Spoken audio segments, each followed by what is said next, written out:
So good morning everyone, my name is Liu Wai Kong. Today my topic is gradient vector and its role for scalar value function. So first of all, let's recall what a scalar value function means. A scalar value function has the form of f(Rn) to R. So this means that the input may have many variables, but the output is only one real number. So for example, a function may take the position xy and return to temperature, cost, height, or even energy. So since there are many possible directions to move from a point, so we need a tool to describe how the function change in different directions. So this tool is the gradient vector. So the gradient vector of f at a point x0 is collects all the first partial derivative into the one vector. So in one variable, the derivative is just one number. But in several variables, the function can change in many directions. So the gradient gives us more information. Next, we introduce the directional derivative. The directional derivative measures how fast the function changes when we move from a point in a chosen direction. So if a u is a unit vector, then du fx0 will equal to the limit t close to 0 and fx0 plus tu minus to the fx0 divided the t. So what is this means?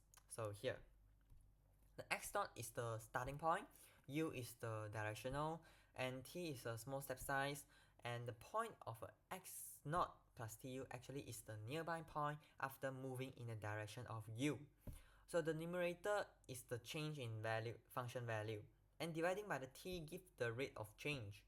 So taking the t close to 0 gives the instantaneous of rate of change at the point. So if the f function is differentiable, then the directional derivative can be computed using the gradient du fx0 equals to the dot product of gradient fx0 and u. So this formula is very important, and it says that the rate of change in any direction is the dot product of the gradient vector and the directional vector. So we also can understand this using the derivative matrix. So for vector value function, Frn close to the Rm. So the derivative is represented by the Jacobian matrix. The directional derivative can be written as dv fx0 equals to the d fx0 v.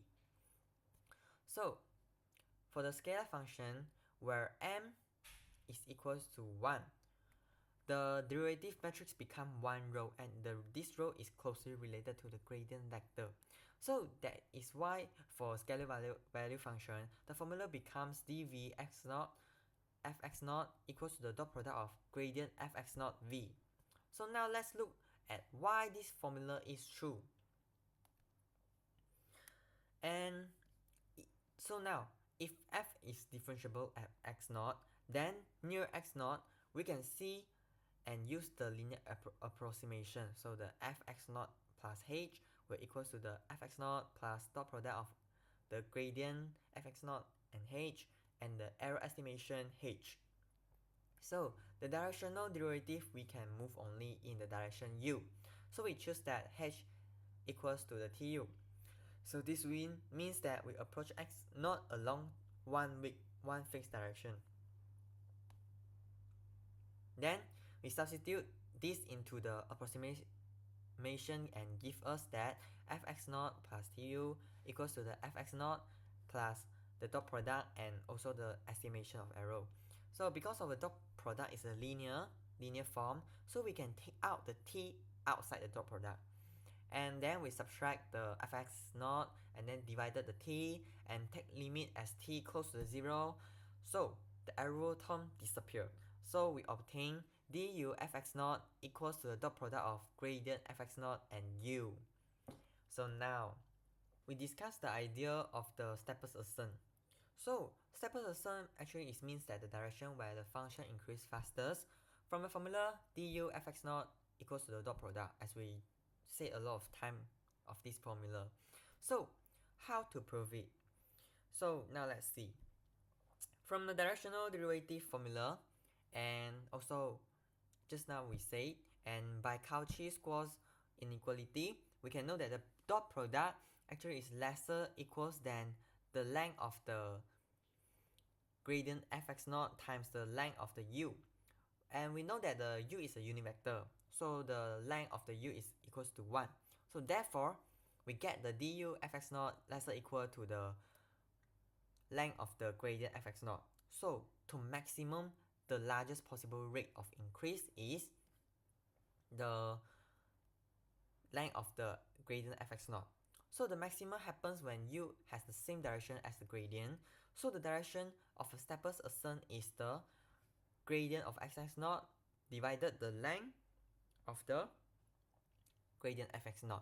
So in a simple word, the gradient point in the direction of faster increase, the length of the gradient gives the maximum rate of increase. So now let's consider an example. Let fxy equals to the x squared plus 3y squared. So we want to study this function at the point P equals to the 1, coordinate 1, negative 1. So first we compute the partial derivative first, and we get 2x and 6y accordingly.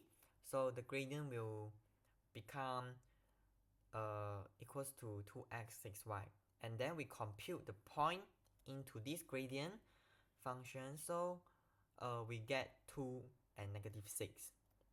So now we want the maximum rate of increase of the length of the gradient. So we now find the length of the gradient. So the length of the gradient is equals to the length of the two coordinate 2 and negative 6. So we compute it, and we get square root 2 square plus negative 6 square, and we get the square root of 40, and also get the and simplify it and get the 2 times square root of 10. So the directional of the steppers increase is the unit vector in the gradient direction, and we get the u max is equals to the 1, negative 3, and divided by the square root of 10. So finally, let's look at the one application. Gradient descent is similarly to the gradient ascent, but it's another concept. So since the gradient point in the direction of fastest increase, the opposite direction will have negative gradient f. So the points in the direction of fastest decreases. So the gradient descent uses the idea to reduce the cost function step by step. The update formula is the xk1 k plus 1 and equals to the xk minus n and times the gradient of c. So where the n is the step size. So for example, so if c xy equals to the x squared plus c y 3y squared, this example is also just now we use, then gradient of c xy will equals to the 2x 6y because of the first partial derivative. And starting from the x0 equals to the 1 and negative 1, this coordinate also just now we use, and we get the c gradient c 1 minus 1 equals to the 2 negative 6. Okay, so with the step size of n equals to 0.1, and we let the x1 equals to, and put all these things into the formula just now we have already given, and we get 0.8 and the coordinate of 0.8 and negative of 0.4.